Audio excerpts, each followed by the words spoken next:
First, we're going to have an interview with His Excellency Minister Sehnaoui, talking a little bit about the situation in Lebanon and how he sees building a digital hub in Lebanon. And then we'll invite our panel of telecom CEOs to give their perspectives on the industry.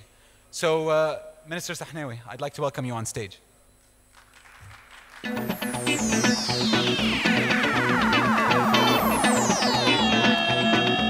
Thank you for joining us.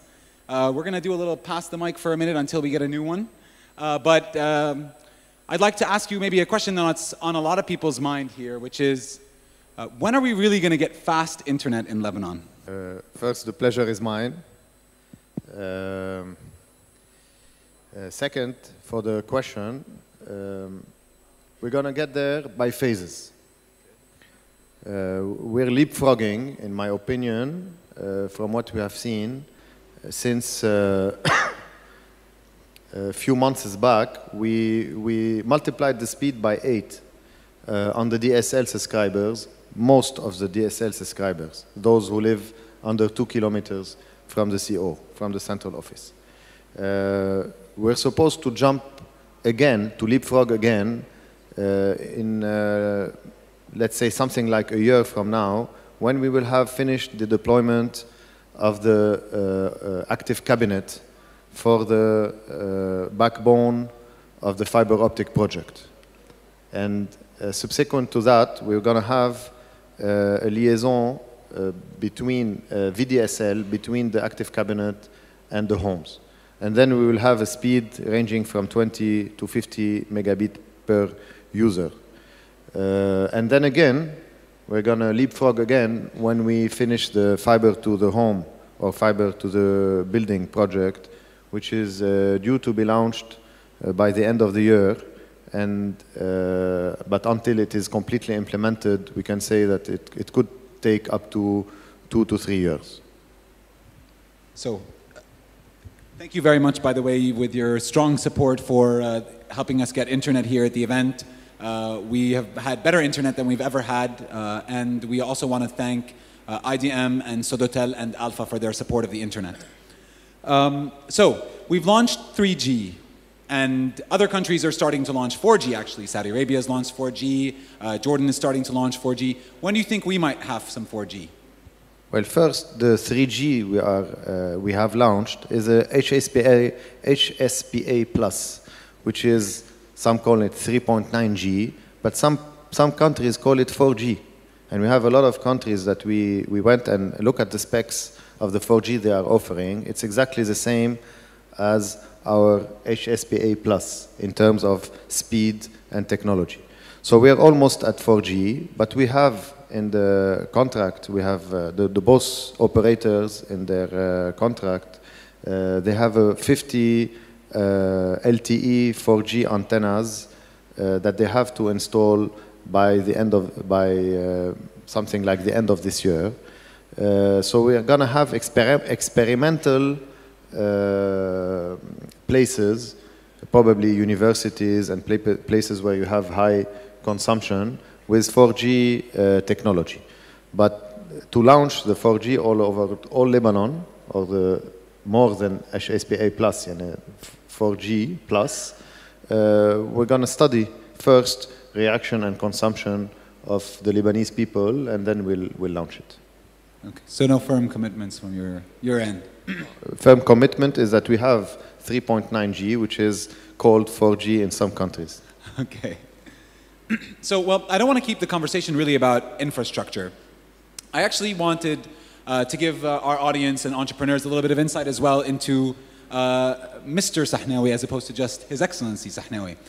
You've joined Twitter recently, and I wanted to get a sense from you of what you've been using it for, what your experience has been like, and what insights have you gained from it? Yeah, it's new. It's a new way of life. It's a new way of being. It's a new behavioral patterns. I'm learning them. Really, it's a new technology. I'm getting used to it, in the sense that you can share with people all over the world your feelings, your thoughts in real time. You can reach their pocket wherever they are. It's a new tool We had Facebook, we had emails, we had the websites. The Twitter is the latest addition to my personal know-how or knowledge and behavior, and I like it. I like the fact that you can reach so many people with a few words, and they can reach you. And I'm sure we're going to find 1,000 different ways to use it. Me as a politician, me as a member of a group of friends, me as a member of a family, we can reach each other and be connected real time. I think it's a nice tool, and probably we're going to find ways all over the planet to even make it nicer. Is there something that you would say, a kind of experience or an insight that you gained from one of your followers maybe, or an interaction that has kind of changed your perspective on something that you do within your work? At least I get the sense of the general public opinion, or of the internet, or people who live on the net, or geeks, let's say, between quotes. It's good to know how they function, what is most interesting for them, to what things they are sensitive more than something else. I'm getting this feedback, but as for a particular idea, not yet. You've been meeting with a lot of young organizations and geeks, right? You've met with the internet people, you met with a number of organizations working locally in this space. What drove you to meet with these people? I mean, even with us, I was, very, very happy that you were so interested in being supportive, and it's amazing to have this. Why? Well, this is kind of personal. I'll try to share it with the audience.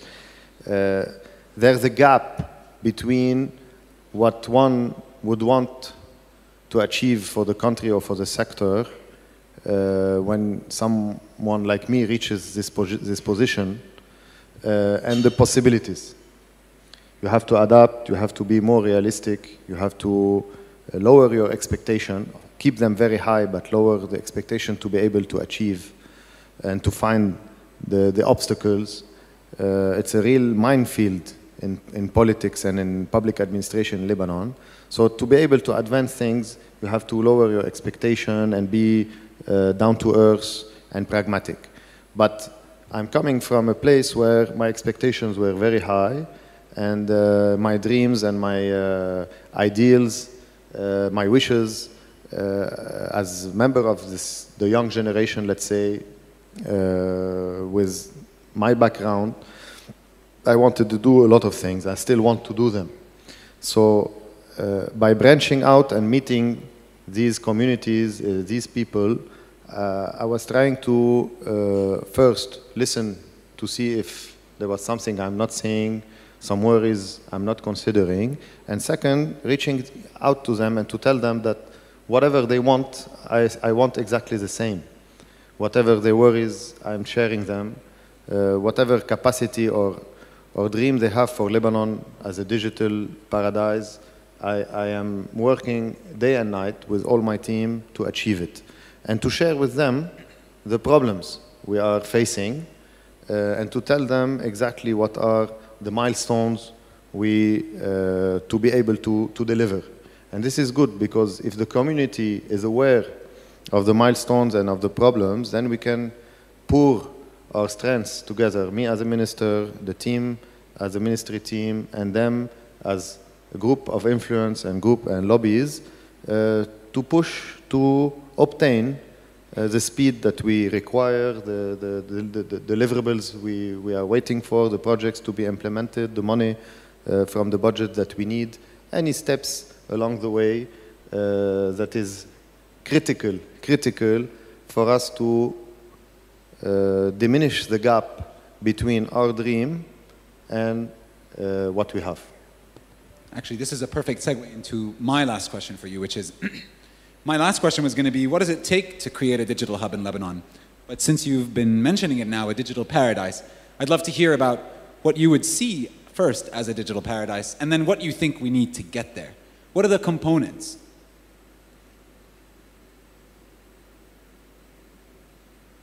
Well, it's not that hard to define a digital paradise. What is harder is to believe in it, is to hold on to the dream and say, okay, Lebanon has a lot of problems, the political arena is a recipe for paralysis, we have thousands of problems, but we will get there, and when we get there, we will make Lebanon the center of the world. We will make Lebanon the center of the world. I was saying in Geneva, I'll tell you the story, I was invited to a ministerial roundtable in Barcelona, and all the other ministers were a few 100 million citizens in each of their countries, and we are 4 million, so I felt like very, very small, nano country. And the moderator asked, what would you wish for your country?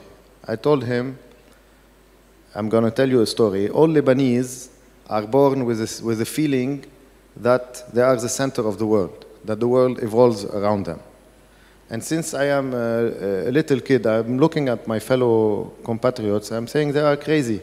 Lebanon is not the center of the world, because on the map, you really have to zoom in to find it. It is so tiny that you have to zoom in many times to find it. And surely we are not the center of the world. But a few years back, every day on TV, I saw President Bush on the morning and on lunch and at the dinner speaking about Lebanon, and then the Pope visiting Lebanon, and then the General Secretary General of United Nations visiting Lebanon, and all the leaders of the world visiting Lebanon. And I said to myself, maybe I am crazy and my compatriots are right. Lebanon is the center of the world. So everybody laughed. And I told them, if we were the center of the world, it was for the wrong reasons, for war, conflict, a place of conflict. And we want to place Lebanon in the center of the world for all the good reasons, that we are crossroads of civilization, languages, religions. We have expatriates all over the world. And what we are missing, because we are small, is the connectivity, the network that branches us and that links us to the whole planet. And this is what we are achieving. And I really believe that although we are small as a number of people, we have the creativity, we have specific characteristics as a people that can make us a leading country, maybe the leading country, to create a new application, new ideas in digital being the necessary requirements. But we can be the center of the world in fashion, we can be the center of the world in advertising, in movies, in any field. But the connectivity and the infrastructure is the necessary requirements for us to play this role. So this is my dream of a digital paradise. Thank you. So I'm going to open the floor for a couple of questions. Can you tell us your name and where you Thomas Schellen, Executive Magazine. One of your predecessors in office stated a little over 14 years ago that Lebanon's government had its strongest resource in telecommunications as far as revenue. Ever since then, we have seen a stifling of entrepreneurship and online business development due to high cost. Can you tell us if it's possible to lower the actual cost of connectivity rather than talking only about investments in what we still need, and lower it today? Thank you. Okay, understand the question. I didn't understand why someone uploaded to it. Sure, please give him the microphone. Because since we took office, since my team and me took office, we lowered the prices of connectivity by 80%. 80%. We have the E1 that is the less expensive in the Arab world, unless you buy it bulk. We compare the prices of individual E1, but we don't have a bulk price in Lebanon so that we don't kill the small companies and the NGOs or any ISP communitarian ISP that wants to survive in the country. So we refused the fact to give bulk pricing for the E1, but we did lower the price 80%. The E1 in Lebanon is now at $400. We have the lowest leased line pricing in the Arab world. It was previously $15,000 to have a leased line. Now it's $2,700. And we are in a discussion with Cyprus to buy a connectivity from Cyprus to Europe, so that we have a redundant route with IMEWE and extra capacity. With all this extra capacity, we will be able to even go lower in prices. Our problem, in my point of view, is less the pricing issue than the last mile or the transport. We don't have yet the infrastructure to have heavy users or companies that want to use Lebanon as a base to have a pipe that can deliver the level of data that is required. But we are launching very soon the heavy user. End of April, I will be announcing the requirements for a heavy user applicant, company, university, engineering office that wants to have this big pipe.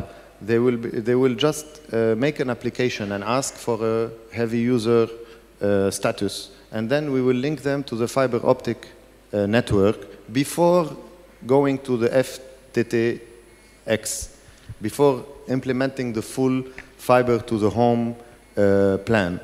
So very soon, a heavy user will be connected by fiber. And when he's connected by fiber, we have the capacity.